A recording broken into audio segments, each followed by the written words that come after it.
आम पल्लीमंगल सेवा समय समिति आज जो कृषक मान धान विक्रय करने जो मीटिंग डक जाता से आम उपस्थित थे एडिशनल तहसीलदार महोदय थे सुपरवाइजर सार थे और आरआई महोदय थे आम समस्ते एडिशनल तहसीलदार को रिक्वेस्ट कलु मिल विगत वर्ष जो असुविधा देखाई चाषी मैंने धान पकईलु मिल आमको सठिक समय गाड़ी न आम बहु असुविधा सम्मुखीन हलु वर्षार धान क्षति है से विशेष गुरुत्व एथर दि जाए सार केमती तहसीलदार केमती जो मिलर मान कहे सठिक समय गाड़ी दे धान को तुरंत नेले ता पर पर्यायर तारीख बाई तारीख जो चाषी मान धान अच्छी से सठिक भाव में केमती धान देकरी सरकार जो प्रकार सुविधा सुजोग अच्छी उपलब्ध करेंगे या बहुत गुरुत्व दि जाए किमिति मिल रे धान केमती सठिक समय से उठाइए। कृषक मैंने ये एकाठी जे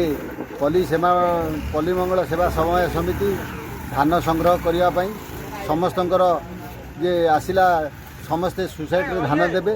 सोसाइटी धान दबा संगे संगे समस्ते चाषी सीरियल अनुसार जो मानकर 7 तारिख रु अच्छी से 7 रे देवे जो मैंने 8 रे अच्छी 8 रे देवे एमती सीरियल अनुसार दि जाव कौन चाषी आगुरी धान आनी पकेबे नहीं आगुरी पकेला माने सेटा आपणकर धरतु आमर 20 तारिख अच्छी मो धानटा आगे नहीं जा से भल आर थरक एमती डिस्टर्ब है बेसी सेटा करा न जाऊ बर्तमान जो सीरियल अनुसार अच्छी समस्ते चाषी समस्त धान